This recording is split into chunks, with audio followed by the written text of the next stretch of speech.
Hello everyone, स्वागत है आपका एक और नए सेशन के अंदर। तो बच्चों, चैप्टर नंबर चल रहा है हमारा 7 रिसोर्स मोबिलाइजेशन और आज है इसकी थर्ड क्लास।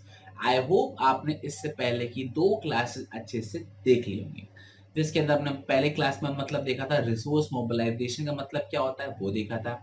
सेकंड क्लास के अंदर हमने 2 टॉपिक्स पढ़े थे। पहला, रिसोर्स मोबिलाइजेशन की इफेक्टिव प्लानिंग कैसे करनी है, उसके हमने कुछ स्टेप्स देखे थे। और उसके बाद हमने देखा था कि फिजिकल रिसोर्सेज कौन कौन सी हमको चाहिए होते हैं। हमने पढ़ा था 5 तरीके की रिसोर्स हमको चाहिए होती है। पहले थी हमारी physical resource, human resource, financial resource, material resource और इंटेंजिबल रिसोर्स।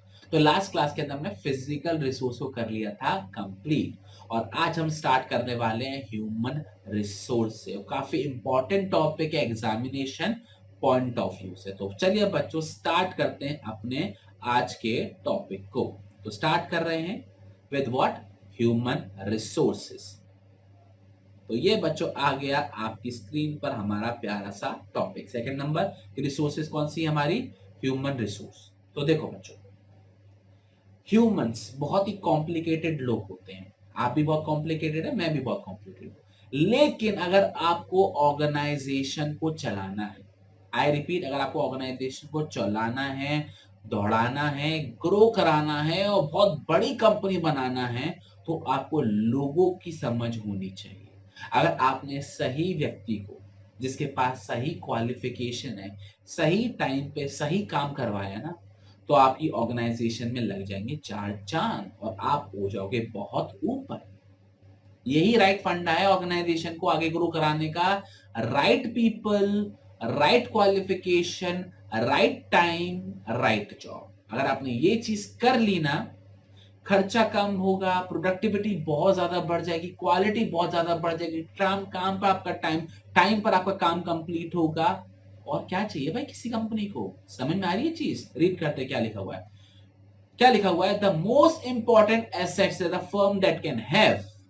और मैनेजमेंट को, जो कंपनी को चला रहे हैं लोग, उनको भी सबसे ज्यादा ध्यान किस पर देना चाहिए, ह्यूमन एसेट्स पे ध्यान देना चाहिए। और आपने ह्यूमन एसेट्स पे, ह्यूमंस पे ध्यान नहीं दिया तो बाकी सारी रिसोर्सेस क्या होती हैं, यूजलेस होती हैं। क्योंकि उनको चलाने वाला कौन होगा, ह्यूमंस होंगे। लैंड को, बिल्डिंग को, मशीन को, टूल्स को, सॉफ्टवेयर को कौन चलाएगा, कौन यूज करेगा, ह्यूमन रिसोर्स यूज करेगी। तो आपके पास अच्छी ह्यूमन रिसोर्स नहीं है तो बाकी सारी रिसोर्सेस कितनी भी बढ़िया क्यों ना हो, सब यूजलेस है, सब व्यर्थ है।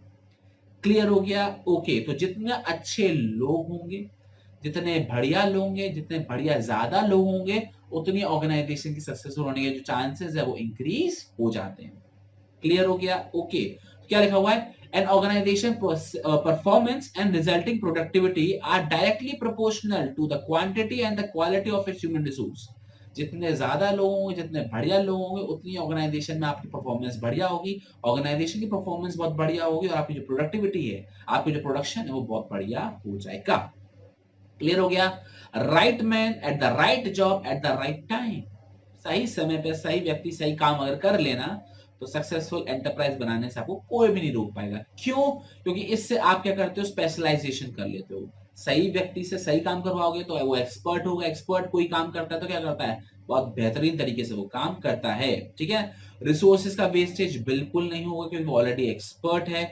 इसके अलावा जो भी इनएफिशिएंसीज हैं, इनएफिशिएंसीज का मतलब होता है जो भी कमियां रह गई हैं वो सारी कम हो जाएंगी।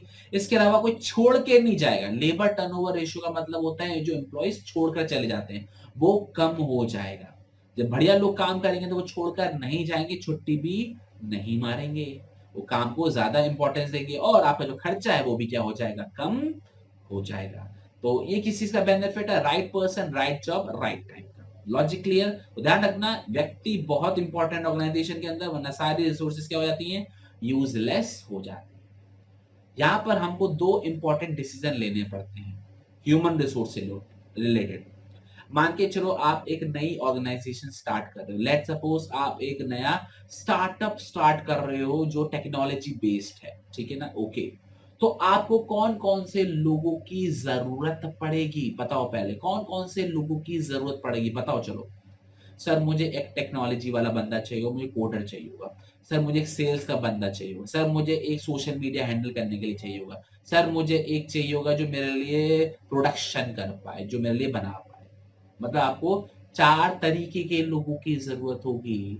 टेक्नोलॉजी वाले को टेक्नोलॉजी का ज्ञान होना चाहिए, उसमें एक्सपीरियंस होना चाहिए। प्रोडक्शन करने वाले को प्रोडक्शन में ज्ञान होना चाहिए। मार्केटिंग सेल्स करने वाले को उसमें ज्ञान होना चाहिए। और सोशल मीडिया वाले को सोशल मीडिया पे ज्ञान होना चाहिए। तो मतलब आपको पहले पता होना चाहिए कौन से काइंड ऑफ लोगों की आपको जरूरत है, किन किन भिन्न प्रकार के लोगों की आपको जरूरत है। और सेकंड नंबर पर आता है कितने लोगों की आपकी जरूरत है। नंबर भी तो स्पेसिफाई करो, कितने कोडर चाहिए, कितने सेल्समैन चाहिए, कितने प्रोडक्शन वाले चाहिए, कितने आपके सोशल मीडिया हैंडल करने वाले चाहिए, कितने चाहिए। क्लियर हो गया? पहले कौन कौन से लोग चाहिए, भिन्न प्रकार के लोग चाहिए, फिर बाद में पूछे कितने लोग चाहिए। अरे ओ सांबा कितने आदमी थे, वही वाला हिसाब है, कितने आदमी चाहिए। सेकंड स्टेप वो ये पूछ रहा है। तो ये दोनों बातें हमको आज मेनली डिस्कस करनी है। तो सबसे पहले बात करते हैं कैसे डिसाइड किया जाए। आई रिपीट, कैसे डिसाइड किया जाए कि कौन से टाइप के हमको लोगों की जरूरत है। तो यहाँ पर जो काइंड है ना, काइंड, उसका मतलब क्या है? काइंड और type refers to the specific qualification, skills and experience to be possessed by the proposed employ. जिस एम्प्लॉय को हम हायर करना चाहते हैं, जिस एम्प्लॉय को हम जॉब करना देना चाहते हैं, उसके पास वो कौन सी क्वालिफिकेशन होनी चाहिए या वो कौन सा एक्सपीरियंस होना चाहिए, किस एज का होना चाहिए, जो काम हमें उससे करवाना है। अगर मुझे कोडिंग करवानी है तो उसके पास क्या कोडिंग की कोई क्वालिफिकेशन है, क्या उसके पास कोडिंग से रिलेटेड कोई एक्सपीरियंस है, उसकी एज कितनी है, कहां पर वो काम करता है, ये सारी चीजें मुझे पता होनी चाहिए। तभी मैं एक बेहतरीन एम्प्लॉय को सेलेक्ट कर पाऊंगा। क्लियर हो गया? उससे पहले कि मुझे कौन से टाइप के लोग चाहिए, उससे पहले मुझे क्या क्लियर होना चाहिए कि मुझे काम क्या करवाना है। ठीक है ना? अगर मुझे यही क्लियर नहीं होगा कि मुझे कोडिंग क्या करवानी है, कोडिंग में क्या चीज यूज करनी है, तो मैं ये कैसे पता लगा पाऊंगा कि वो काम कौन कर पाएगा। अगर मैं अपनी बात करता हूँ, लेट सपोज मैं एक टीचर हूँ, ठीक है, मैं 3 सब्जेक्ट पढ़ाता हूँ, अकाउंट्स पढ़ाता हूँ, बिजनेस पढ़ाता हूँ, इको पढ़ाता हूँ, और मैंने ऑन्ट्रो इस साल से पढ़ाना चालू किया है। ठीक है ना? तो मुझे ये पता है इन चारों चैप्टर का इन और आउट, चारों सब्जेक्टों का इन और आउट पता है, सब कुछ डिटेल में पता है कि कैसा पेपर बनता है, एग्जाम में क्या क्वेश्चन आते हैं, इंपॉर्टेंट क्वेश्चन होते हैं क्या है। तो अगर मुझे टीचर को हायर करना है ना, तो मुझे पता है कि मुझे कौन से टीचर को हायर करना है, जिसको एक्सपीरियंस हो किस चीज में, अकाउंट्स के डिफिकल्ट प्रॉब्लम को सॉल्व करने में, बिजनेस स्टडीज को समझाने में, इकोनॉमिक्स को समझाने में, ऑन्ट्रो को समझाने में। तो आई नो ना कि क्या काम है, तभी तो मैं सही व्यक्ति को चुन पाऊंगा, तभी तो बता पाऊंगा ना कि मुझे कौन चाहिए। अगर आपको प्रॉब्लम ही नहीं पता अपने शरीर में, तो कौन से डॉक्टर के पास जाओगे, ये कैसे पता लगा पाओगे। कान में दर्द हो रहा है तो ईयर स्पेशलिस्ट के पास जाओगे, हड्डी में दर्द हो रहा है तो का ऑर्थो के पास जाओगे, आप हड्डी के डॉक्टर के पास जाओगे, दिल में दर्द हो रहा है तो कार्डियक डॉक्टर के पास जाओगे ना। तो पहले आपको पता लगाना पड़ेगा ना कि आपको चाहिए किस प्रकार के लोग, और चाहिए किस प्रकार के लोग, कि आपको ये पहले पता लगाना है आपका काम क्या है। समझ में आ रही है? पहले पता लगाओ काम क्या है, फिर उस हिसाब से आप डिसाइड करोगे मुझे लोग कौन से चाहिए। ये चीज क्लियर हो गया? ये चीज मैं इतना डिटेल में इसलिए समझा रहा हूं क्योंकि आप आने वाले देश के भविष्य हो, जो इस देश को संभालेगा। तो ये डिटेल में आपको पता होना चाहिए। किसी को भी ऐसे उठा के ऑर्गेनाइजेशन में हम नहीं लेकर आएंगे, वरना खर्चा हो जाएगा, लॉसेस में चले जाओगे। तो क्या लिखा हुआ है? सबसे पहले आपको पता होना चाहिए कि वो टास्क क्या है। ठीक है ना? वो क्या काम आप करवाना चाहते हो, उसके लिए क्या स्किल्स होनी चाहिए, क्या नॉलेज होनी चाहिए, क्या एबिलिटी होनी चाहिए, क्या रिस्पॉन्सिबिलिटी संभाल पाएगा, क्या ड्यूटीज करनी पड़ेंगी उसको वो काम को बेहतरीन तरीके से करने के लिए। इससे आप पता लगा पाओगे कि कितनी क्वालिटीज हमको उस कम से कम उसमें चाहिए। जैसे मैं बात करूं अकाउंट से रिलेटेड, तो क्लास 12 की अकाउंट थोड़ी सी कॉम्प्लिकेटेड है 11th के मुकाबले। और मुझे पता है कि अगर मुझे अपने स्टूडेंट्स को अच्छे से पढ़वाना है, तो मुझे कम से कम 5 साल एक्सपीरियंस वाले टीचर की जरूरत पड़ेगी, जो बच्चों को इजीली हैंडल कर पाए, बच्चों की क्वेरीज को हैंडल कर पाए, और जो एग्जाम में क्वेश्चन आते हैं वो उसको पढ़ा पाए। तो मुझे पता है, नॉलेज है कि क्या काम मुझे करवाना है, उससे मैं फिर अच्छे एम्प्लॉय को चुन पाऊंगा। लॉजिक क्लियर हो गया? ओके। और जितना बड़ा ऑर्गेनाइजेशन होगा, है ना, उतने अलग अलग तरीके के काम होते हैं, और जितने अलग अलग तरीके के काम होंगे और अलग अलग जॉब रिक्वायरमेंट होगी। और जितना छोटा ऑर्गेनाइजेशन होगा उतने कम काम होंगे, और जितने कम काम होंगे उतने कम लोगों की जरूरत पड़ेगी। मान के चलो अभी तो मैं सिंगर एक यूट्यूब चैनल हूँ, आगे चल के मेरी और बहुत बड़ी ऑर्गेनाइजेशन बनती है, मैं बहुत सारे सब्जेक्ट्स इंट्रोड्यूस करता हूँ अपनी क्लासेस के अंदर, तो मुझे बहुत सारे टीचर की जरूरत पड़ेगी, मुझे बहुत सारे सपोर्ट स्टाफ की जरूरत पड़ेगी, मुझे बहुत सारा टेक्नोलॉजी वाले लोगों की जरूरत पड़ेगी, पड़ेगी नहीं पड़ेगी? तो जितनी डाइवर्सिफाई ऑर्गेनाइजेशन होगी, उतने डाइवर्सिफाई रोल होंगे, उतने डाइवर्सिफाई जॉब्स होंगे, उतने डाइवर्सिफाई क्वालिफाइड वाले लोग मुझे चाहिए होंगे। Logic clear? ओके। तो लिखा हुआ है larger the unit more diversified is the nature of the job to be perform has different type of personnel will be required. और जितनी छोटी ऑर्गेनाइजेशन होगी उतने कम ही लोग आपको चाहिए होंगे। लेकिन एक चीज का ध्यान रखना है, ऑर्गेनाइजेशन के अंदर आपको विमेन को और जो बैकवर्ड कम्युनिटी से लोग आते हैं या वे जो दिव्यांग लोग होते हैं, स्पेशल एबिलिटी वाले होते हैं, जिनको बॉडी रिलेटेड कोई भी इश्यू होता है, उनको काम जरूर देना है। ऐसा ना हो कि आप स्वार्थी हो गए एकदम फिट लोगों को काम दे रहे हो, ऐसे लड़कों लोगों को काम दे रहे हो, नहीं। आपको उस एरिया की भी मदद करनी है जहां पर आप अपनी सोशल रिस्पॉन्सिबिलिटी समझते हो कि मुझे बैकवर्ड कम्युनिटी के लोगों को जॉब देनी है, जो फाइनेंशियली थोड़े से वीक हैं, या फिर जो कह लो जो जो फिजिकली थोड़े से वीक है, मुझे उनको जॉब देनी है। या फिर ये कह लो मेरी ऑर्गेनाइजेशन में विमेन कम है, तो मुझे विमेन्स को ज्यादा सपोर्ट करना है, जेंडर रेशियो बराबर होना चाहिए, girl to boy neck to neck competition में काम करें। तो ये भी हमको ध्यान में रखना चाहिए, ये हमारी सोशल रिस्पॉन्सिबिलिटी है। क्लियर हो गया बच्चों? ओके, आगे बढ़ते हैं। आगे उन्होंने बहुत बेसिक सी बात बोली है, और वो क्या बोली है? वो ये है कि सबसे पहले एम्प्लॉयज को हैंडल करना, उनको ऑर्गेनाइज करना, उनको संभालना, उनको लेकर आना क्या इजी काम है? नहीं, बहुत टेढ़ा काम है।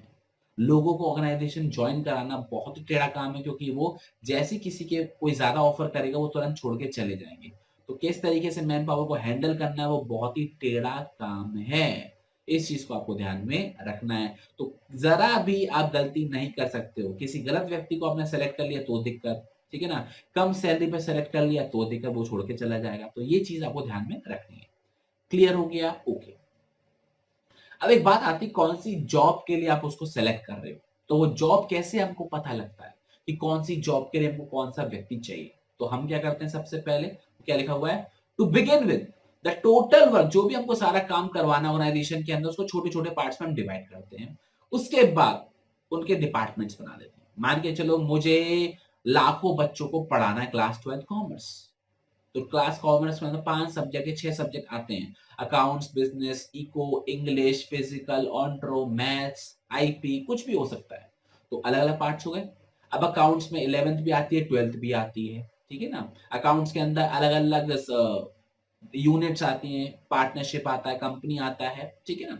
बिजनेस स्टडीज के अंदर भी आता है, इकोनॉमिक्स के अंदर भी आता है, 11th में माइक्रो है, स्टैटिस्टिक्स है, 12th के अंदर मैक्रो है, इंडियन इकोनॉमी है। तो आई नो ना कि कितनी वेराइटी है। तो मुझे पता है कि हाँ भाई इसके टीचर अलग अलग चाहिए होंगे। उसको हम क्या बुलाते हैं? जॉब बुलाते हैं, ठीक है? और जॉब के अंदर बहुत सारी पोजीशन होती है। जैसे मान के लो टीचर, टीचर के अंदर बहुत सारी जॉब है, सीनियर फैकल्टी, जूनियर फैकल्टी, समझ में आ रही है ना? डाउट सॉल्वर, तो बहुत सारी चीजें हो सकती हैं। क्लियर हो गया? ओके। तो वैसे ही अगर हम बात करें ऑर्गेनाइजेशन के अंदर, बड़ी ऑर्गेनाइजेशन की बात करें, तो मेजरली हमारे पास 3 कैटेगरी के लोग होते हैं।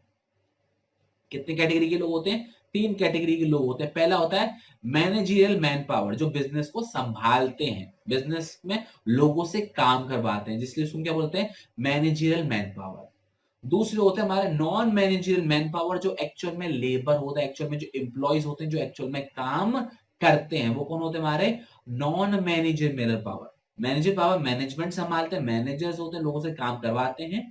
Non manager manual power actual में वो लोग हैं जो काम करते हैं। और तीसरे आते हैं हमारे प्रोफेशनल एंड अदर्स।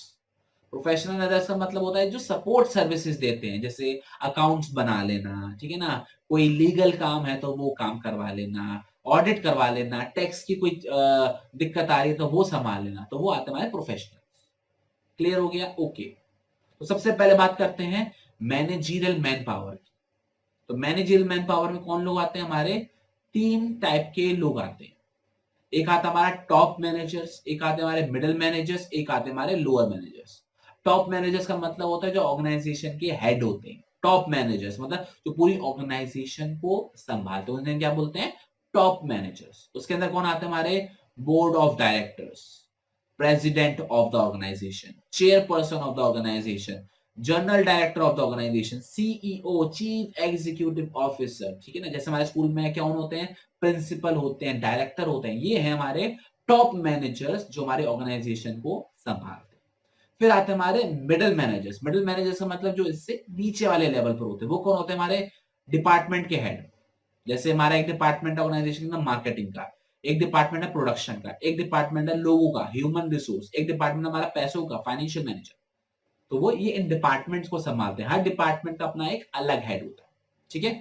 उसके बाद हमारे सबसे छोटे लेवल के जो सुपरवाइजर्स होते हैं, हमारे जो फोरमैन होते हैं, फोरमैन का मतलब जो लोगों पे नजर रखते हैं, ठीक है ना। हमारे फर्स्ट लाइन इंस्पेक्टर्स होते हैं, इंस्पेक्टर मतलब वो लोग जो क्वालिटी वगैरह चेक करते रहते हैं, वो सारे लोग, ये होते हैं लोअर लेवल। ये लोअर लेवल वाले बच्चों कौन से होते हैं, जो फैक्ट्रियों को संभालते हैं। मिडिल वाले कौन से होते हैं, जो ऑफिस के लोगों को संभालते हैं, ना फैक्ट्री के अलग होता है, ऑफिस के लोग होते हैं। और टॉप वाले सबको ही संभालते हैं। तो तीन टाइप के लोग होते हैं हमारे ऑर्गेनाइजेशन के मैनेजरियल लेवल पर। पहला टॉप मैनेजर्स, जिसको हम टॉप मैनेजमेंट भी बोल देते हैं। दूसरा तो हमारा मिडिल मैनेजर्स, मतलब जिसको हम मिडिल मैनेजमेंट भी बोल देते हैं। और थर्ड हमारा लोअर मैनेजमेंट या लोअर मैनेजर बोल देते हैं। लॉजिक क्लियर हो गया, ओके। फिर कौन से आते हैं हमारे non managerial staff. Non managerial staff नाम से ही पता लग रहा है, जो एक्चुअल में लेबर होती है, जो एक्चुअल में काम करती है, उसे हम क्या बुलाते हैं, नॉन मैनेजरियल स्टाफ। क्या बुलाते हैं उसे हम, नॉन मैनेजरियल स्टाफ। और फिर तीसरे आते हैं हमारे अदर्स। अदर्स कौन से होते हैं, जो सपोर्ट करते हैं, मतलब जो ना तो काम करते हैं ना काम संभालते हैं, लेकिन इन दोनों को सपोर्ट करते हैं। कोई भी चीज की जरूरत होती है तो वो उनको प्रोवाइड करते हैं। जैसे मशीन खराब हो गई तो टेक्निकल मैन पावर हो गई, ठीक है। ये सारी चीजें, मशीन चलाना सिखाना, मशीन को ठीक करना, इसके अलावा अकाउंट्स मेंटेन करना, कंप्यूटर को कोई काम करना, ऑफिस का कोई काम करना, जिसके लिए हम सीएस को, सीएस को कंपनी सेक्रेटरी कहते हैं, चार्टर्ड अकाउंटेंट हो गए, लॉयर हो गए, बैंकर हो गए, ऑडिटर्स हो गए। ऑडिटर कौन होते हैं, जो ये चेक करते हैं कि अपना अकाउंट सही से बनाए कि नहीं बनाए। आई रिपीट, ऑडिटर कौन लोग होते हैं, जो ये चेक करते हैं कि आपने अकाउंट सही से बनाए कि नहीं बनाए। तो ये सारे लोग होते हैं जो ना तो प्रोडक्शन कर रहे हैं ना प्रोडक्शन में मदद कर रहे हैं, लेकिन ऑर्गेनाइजेशन को चलाने में आपकी मदद कर रहे हैं। Logic clear, okay. Non managerial staff होते हैं जो एक्चुअल में एम्प्लॉयज होते हैं, जो एक्चुअल में काम करते हैं, चाहे वो स्किल्ड हो, चाहे वो हाईली स्किल्ड हो, चाहे वो सेमी स्किल्ड हो, चाहे वो अनस्किल्ड हो, चाहे कैसा भी काम कर रहे हो। Clear, okay. पहला सवाल हमारा क्लियर हो गया कि हमको कैसे कैसे लोगों की जरूरत होती है। तो हमको मैनेजर स्टाफ चाहिए होता है, नॉन मैनेजर स्टाफ चाहिए होता है, प्रोफेशनल लोग भी चाहिए होता है। फिर आता है हमारा कितने लोग चाहिए, हाउ मैनी आपको जरूरत है, how many people do you need. ये किस पर डिपेंड करता है, ये डिपेंड करता है पहला कि कितना काम करना है, पूरे साल का कोर्स कराना है या फिर 2 महीने का कराना है, ठीक है ना। 10 यूनिट बनानी है या 1 लाख यूनिट बनानी है, डिपेंड करता है ना कि काम कितना है। जितना ज्यादा काम होगा उतने ज्यादा लोग होंगे, जितना कम काम होगा उतने कम लोग होंगे। दूसरा, कितने टास्क करवाने, कितनी जॉब्स हैं। मुझे अकाउंट्स पढ़ाना है तो अकाउंट्स का टीचर चाहिए, लेकिन मुझे कंप्यूटर का बंदा भी चाहिए, मुझे एप्लीकेशन भी बनवानी है, मुझे मार्केटिंग भी करवानी है, मुझे सेल्स भी करवानी है। तो मुझे अलग अलग टाइप के बहुत सारे लोगों की जरूरत पड़ेगी। तो टास्क, और जितने जितने ज्यादा टास्क होंगे, जितने ज्यादा जॉब्स होंगे, उतने ही ज्यादा लोगों की रिक्वायरमेंट आएगी। इसके अलावा एक पर्सन कितना काम कर सकता है। अब मान के चलो मेरे को बहुत सारा काम करवाना है और एक बंदा कितना काम कर सकता है, तो उस हिसाब से देखे जाएंगे कि कितने लोग मुझे चाहिए होंगे। जैसे होता नहीं है कि कमरे को पेंट करवाना है, तो एक व्यक्ति कमरे को 2 दिन में पेंट करता है, तो अगर मैं 2 व्यक्ति को ले तो वो 1 दिन में पेंट कर देंगे, है ना। तो एक व्यक्ति कितना काम कर सकता है एवरेज, उस हिसाब से डिसाइड करोगे मुझे कितने लोगों की जरूरत पड़ेगी। इसके अलावा कितनी छुट्टियां वो मारते हैं वो भी ध्यान में रखना पड़ेगा, क्योंकि हमको काम जो है टाइम पे कंप्लीट करवाना है। तो एम्प्लॉय जो छुट्टी मारते रहते हैं वो हमको जवाबदेही नहीं है, हमको तो अपने क्लाइंट को, अपने कस्टमर को जवाब देना है ना कि टाइम पर उसका काम हुआ कि नहीं हुआ। तो एम्प्लॉयज कितनी छुट्टी मारते हैं उसका भी हमको ध्यान में रखना पड़ता है। कितने लोग हमारे यहाँ छोड़कर जाते हैं, लेबर टर्नओवर मतलब जो लोग छोड़कर जाते हैं उनका भी हमको ध्यान में रखना है। उस हिसाब से हम ये चेक करते हैं कि कितने लोग हमको हायर करने होंगे, हमारे पास ऑलरेडी कितने हैं। मेरे को 10 लोगों की रिक्वायरमेंट है, 4 लोग मेरे पास ऑलरेडी हैं, तो मैं बोलूंगा ना मुझे 6 और चाहिए। तो प्रेजेंट कितने हैं वो भी चेक करना है। हमारे फ्यूचर प्लान्स क्या है, बिजनेस को बढ़ाने के या डाइवर्सिफाई करने के। बिजनेस को बढ़ाने का मतलब या एक्सपेंशन का मतलब होता है जो काम आप अभी कर रहे हो उसी को बड़ा करना, नंबर ऑफ ब्रांचेस बड़ा करना। दूसरा होता है डाइवर्सिफिकेशन। डाइवर्सिफिकेशन का मतलब होता है मैं पेन का बिजनेस कर रहा हूं, अब मैं कॉपी रजिस्टर का बिजनेस करना चाहता हूँ, अब मैं शार्पनर का बिजनेस करना चाहता हूँ, वो होता है डाइवर्सिफाई, मतलब अलग अलग एरिया में चले जाना। तो उसके ऊपर भी डिपेंड करता है कि आपको कितने लोगों की जरूरत पड़ेगी।